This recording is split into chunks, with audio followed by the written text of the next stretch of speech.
இந்தியாவுக்கு வருகின்ற இந்த ஒரு சில நாட்கள் ரொம்ப ரொம்ப முக்கியமானவை. ஏன்னா, அடுத்த 5 ஆண்டுகளுக்கு இந்தியாவ ஆளப்போறது யாரு? அப்படிங்கிற ஒரு முக்கியமான முடிவு எடுக்கக்கூடிய தேர்தல் இப்ப நடந்துகிட்டு இருக்கு. இந்த சமயத்துல எல்லா மக்களுமே வெளியில வந்து வாக்களிங்க அப்படின்னு தான் சொல்லிக்கிட்டு இருப்பாங்க. ஆனா, இந்திய வானிலை ஆய்வு மையம் இன்னும் ஒரு சில நாட்களுக்கு யாரும் வெளியில வந்துராதீங்க அப்படிங்கிற அறிவிப்ப வெளியிட்டிருக்காங்க. இதுக்கு முக்கியமான காரணம் இந்த வெப்ப அலைகள் தான். இப்போ தமிழ்நாடு உள்ளிட்ட ஒரு சில மாநிலங்களுக்கு ரெட் அலர்ட், ஆரஞ்ச் அலர்ட், அப்புறம் எல்லோ அலர்ட் இந்த மாதிரி பலவிதமான அலர்ட்ஸ் குடுத்துருக்காங்க. இது எல்லாமே இந்த வெயிலின் தாக்கத்த பொறுத்து குடுத்துருக்காங்க. இந்த ஹீட் வேவ்னா என்ன?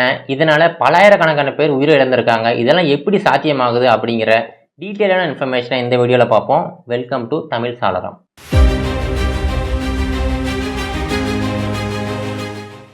இந்த ஹீட் வேவ் அதாவது வெப்ப அலைகள் அப்படின்னா என்னன்னா, நார்மலா ஒரு பர்ட்டிகுலர் இடத்த எடுத்துக்கிட்டீங்கன்னா, அதுக்குன்னு ஒரு டெம்பரேச்சர் இருக்கும். ஒரு 36 டிகிரி செல்சியஸ் இல்ல 38 டிகிரி செல்சியஸ் அப்படிங்கிற நார்மலா ஒரு டெம்பரேச்சர் எப்பவுமே இருந்துகிட்டே இருக்கும்.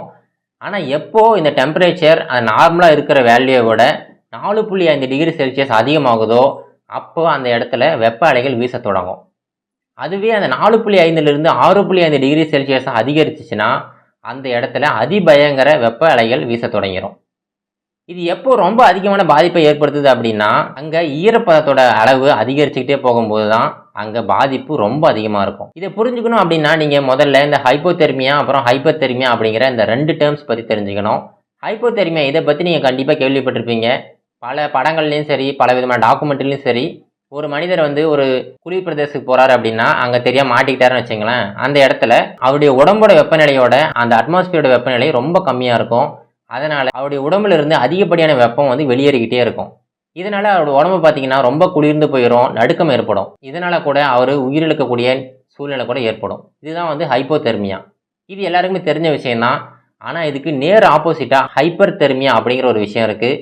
அது என்னன்னா, உங்களுடைய உடலோட வெப்பநிலையோட அட்மாஸ்பியரோட வெப்பநிலை ரொம்ப அதிகமாக இருந்துச்சுன்னா உங்கள் உடல் வந்து கொஞ்சம் கொஞ்சமாக சூடு ஏறிக்கிட்டே போகும். கிட்டத்தட்ட ஒரு ஓவனில் இருக்கிற மாதிரி தான் கொஞ்சம் கொஞ்சமாக உங்களுடைய உள்ளுறுப்புகள் எல்லாமே செயலிழக்க தொடங்கும். கடைசி கட்டமாக நீங்கள் கோமா ஸ்டேஜ் கூட போகலாம். இது கடைசியாக உயிரிழப்பில் கூட கொண்டு போய் விடும். இப்போ இது எல்லாத்துக்குமே ரொம்ப முக்கியமான காரணம் என்னென்னு பார்த்தீங்கன்னா, இந்த ஹியூமிடிட்டி அதாவது ஈரப்பதம் அப்படிங்கிறது தான். இப்போ நீங்கள் யோசிச்சு பாருங்கள், இந்த ஈரப்பதம் எதனால் இவ்வளோ பாதிப்பை ஏற்படுத்துது அப்படின்னு. பொதுவாக பார்த்தீங்கன்னா ஈரப்பதம் அங்கே அதிகமாக இருக்குன்னா அங்கே ஒரு குளிர்ச்சியான சூழ்நிலை தானே நிலவணும். இப்போ நீங்கள் இருக்கிற இடத்துல சுற்றியுமே வந்து ஈரப்பதம் வந்து ரொம்ப அதிகமாக இருக்குது அப்படின்னா அங்கே வந்து குளிர்ச்சியாக இருக்குன்னு தானே அர்த்தம். ஆனால் ஆக்சுவலாக இந்த ஈரப்பதம் தான் ஒரு மனிதரோட உயிரை வாங்கக்கூடிய அந்த அளவுக்கு ரொம்ப கொடூரமான ஒரு விஷயம். இதை புரிஞ்சுக்கிறதுக்காக நீங்கள் ஒரு சின்ன எக்ஸாம்பிள் யோசிச்சு பாருங்கள். நீங்கள் ஒரு பொருள் எடுத்துக்கிறீங்க, அந்த பொருளை கொண்டு போய் ஒரு இடத்துல வைக்கிறீங்க. அந்த இடத்துல வந்து காற்றோட்டம் கம்மியாக இருக்குது. அதே மாதிரி அந்த பொருளை கொண்டு போய் காற்றோட்டம் அதிகமாக இருக்கிற ஒரு இடத்துல வைக்கிறீங்க. இப்போ என்னென்னா, காற்றோட்டம் அதிகமாக இருக்குது பார்த்தீங்களா, அந்த இடத்துல இந்த பொருளிலிருந்து வெளியேற வெப்பநிலை ரொம்ப அதிகமாக இருக்கும். நீங்கள் அந்த நார்மலாக வச்சிங்கள அந்த இடத்த கம்பேர் பண்ணும்போது. இது எதனால் அப்படின்னா, அங்கே ஃபேன் சுற்றுதுன்னு வச்சிங்களேன், அங்கே வந்து காற்றோட்டம் அதிகமாக இருக்கும். அந்த காற்றோட்டத்தில் அந்த ஈரப்பதம் கொஞ்சம் கம்மியாக இருக்கும். இதனால் வெப்பநிலை ரொம்ப சுலபமாக இந்த பொருளிலிருந்து அந்த காற்றுக்கு வந்து டிரான்ஸ்ஃபர் ஆகிடுது. இதே போல் தாங்க நீங்கள் வந்து ஒரு மனிதருக்கு அதிகப்படியான வெப்பநிலையை உணர்றாருன்னா அவர் உடம்புல ஆட்டோமேட்டிக்காக அந்த ஸ்வெட்டிங் ஏற்படும். அந்த வியர்வை துளிகள் கொஞ்சம் கொஞ்சமாக அந்த காற்றில் இருக்க ஈரப்பதம் காரணமாக அப்படி நீராவியாக மாறி கொஞ்சம் கொஞ்சமாக வெளியேறிக்கிட்டே இருக்கும். இந்த நீராவி மாற்றுறதுனால தான் அவருடைய உடலில் இருக்க வெப்பநிலை வந்து கொஞ்சமாக குறைய தொடங்கும். இது நார்மலாக நடக்கிறது தான்.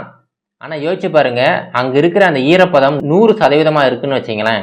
அப்போ என்னென்னா, அதுக்கு மேலே அந்த காற்றுனால ஈரப்பதத்தை எடுத்துக்கவே முடியாது. இப்போ ஒரு மனிதர் சாப்பிட்றாரு, அதிகப்படியாக சாப்பிட்டுட்டாருன்னா அதுக்கு மேலே அவரால் ஒரே ஒரு சின்ன பருக்கையை கூட சாப்பிட முடியாது. அதுபோல தான் காற்றோட ஈரப்பதம் 100% இருக்குன்னா அதுக்கு மேலே ஒரே ஒரு சதவீதம் கூட அந்த காற்றுனால ஈரப்பதத்தை எடுக்க முடியாது. இப்படி இருக்கிற சூழ்நிலையில் அங்கே வெப்பநிலை அதிகரிச்சுக்கிட்டே போச்சுன்னா என்ன ஆகுன்னா, அந்த மனிதனோட உடம்புல இருந்து வெப்பத்தை வெளியேற்றவே முடியாது. அந்த வியர்வை துளிகள்லாம் வந்து அப்படியே நின்றோம். அந்த வியர்வை துளிகள் எதுவுமே நீராவே மாறாமல் எப்படி வெளியில் வந்துச்சோ அதே போல் அப்படியே நின்றோம். அதுக்கப்புறம் அதிகப்படியான அந்த வியர்வை துளிகள் சுரக்கவே செய்யாது. இந்த சூழ்நிலை அப்படியே நீடிச்சுக்கிட்டே போச்சுன்னா என்ன ஆகுன்னா, உங்கள் உடலோட வெப்பநிலை கொஞ்சம் கொஞ்சமாக அதிகரிச்சுக்கிட்டே போகும். இதனால் உங்கள் உள்ளுறுப்புகள் எல்லாமே கொஞ்சம் கொஞ்சமாக செயலிழக்க தொடங்கும். இது எல்லாமே ஒரு 6 மணி நேரம் மட்டும்தான் ஒரு மனிதனால் தாக்கு பிடிக்க முடியும். 6 மணி நேரத்துக்கு மேலே போச்சுன்னா ஆட்டோமேட்டிக்காக உங்கள் உடம்பு வந்து செயலிழக்க ஆரம்பிச்சிடும். நீங்கள் கோமா ஸ்டேஜுக்கு போயிடுவீங்க. ஒரு சில டைம் இது பெரிய உயிரிழப்புகளை கூட கொண்டு போய் விட்டுரும். இந்த டெம்பரேச்சருக்கு பெயர் தான் வெட் பல்ப் டெம்பரேச்சர் அப்படிங்கிறது. இந்த வெட் பல்ப் டெம்பரேச்சர் எப்போ 95 டிகிரி ஃபாரன்ஹீட்டாக அதிகரிக்குதோ அதுதான் இருக்கிறதுலையே அதிகப்படியான ஆபத்தை விளைவிக்கும். இந்த வெட் பல்ப் டெம்பரேச்சர் 95 டிகிரி ஃபேரன்ஹீட் இருக்கும்போது அங்கே பார்த்தீங்கன்னா ஈரப்பதம் 100% இருக்கும். டெம்பரேச்சர் 95 டிகிரி ஃபேரன்ஹீட்டாக இருக்கும். இந்த சூழ்நிலையில் ஒரு மனிதரால், நார்மலாக ஹெல்த்தியாக இருக்கிற ஒரு மனிதரால் 6 மணி நேரத்துக்கு மேலே தாக்கு பிடிக்க முடியாது. அதுக்கு மேலே ஆட்டோமேட்டிக்காக அவருடைய உயிர் அவர் உடம்பை விட்டு பிரிஞ்சு போயிடும். இப்போ யோசிச்சு பாருங்கள், இந்த ஹியூமிடிட்டிங்கிறது ஒரு சில நகரங்களில் கொஞ்சம் அதிகமாக இருக்கும், ஒரு சில நகரங்களில் கொஞ்சம் கம்மியாக இருக்கும். இப்போ ஒரு எக்ஸாம்பிளுக்கு சொல்கிறேன், ஒரு நகரத்தில் ஹியூமிடிட்டி 100% ரீச் ஆயிடுச்சுன்னு வச்சுங்களேன். இப்போது இரவு நேரத்தில் திடீர்னு இந்த பவர் கட் இந்த மாதிரி ஏதோ ஒரு சூழ்நிலை ஏற்படுதுன்னா அங்கே ஈரப்பதம் 100% இருக்குது. அதே மாதிரி வெப்பநிலையுமே அதிகமாக இருக்குது. அங்கே இருக்கிற மக்களால் வியர்வை துளிகளை வெளியேற்றவே முடியாது. ஆட்டோமேட்டிக்காக அவங்களே அறியாமல் கொஞ்சம் கொஞ்சமாக அவங்களுடைய உயிர் அவங்கள விட்டு பிரிஞ்சு போய்கிட்டே இருக்கும். இதன் காரணமாக தான் இப்போ பார்த்தீங்கன்னா தமிழ்நாடுக்கு எல்லோ அலர்ட் கொடுத்துருக்காங்க. அதே போல் ஒடிசாவுக்கு ஆரஞ்சு அலர்ட் கொடுத்துருக்காங்க. வெஸ்ட் பெங்காலுக்கு ரெட் அலர்ட் கொடுத்துருக்காங்க. அடுத்த 5 நாட்களுக்கு இந்த வெப்ப அலையோட தாக்கம் அதிகமாக தான் இருக்கும் அப்படின்னு சொல்லியிருக்காங்க. மக்கள் எல்லாருமே கொஞ்சம் உஷாராக தான் இதுக்கப்புறம் கொஞ்சம் இருக்கணும். வெளியில் போகிறத கொஞ்சம் தவிர்த்துக்குங்க. முடிஞ்ச வரைக்கும் கூலான இடத்துல இருக்க பாருங்கள். ஏன்னா இந்த வெப்பநிலை மாற்றம் ரொம்ப அதிகமாகிட்டே போயிட்டுருக்கு.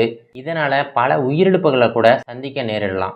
இப்போ இது எல்லாத்துக்குமே நாமளுமே ஒரு முக்கியமான ஒரு காரணமாக இருக்கிறாங்க. பல ஆயிரக்கணக்கான பல லட்சக்கணக்கான மரங்களை வெட்டி வீழ்த்திட்டோம். இந்த மரங்கள்லாம் இப்போ நம்ம கூட இருந்துச்சுன்னா கண்டிப்பாக இந்த ஹீட் வேவ் அப்படிங்கிறது ஒன்று வந்திருக்காது. இதுக்கப்புறமாவது நம்மளுடைய வருங்கால சந்ததியருக்கு இந்த மாதிரி பிரச்சனைகள்லாம் வரக்கூடாது அப்படின்னா அதிகப்படியான மரங்களை வளர்ப்போம்.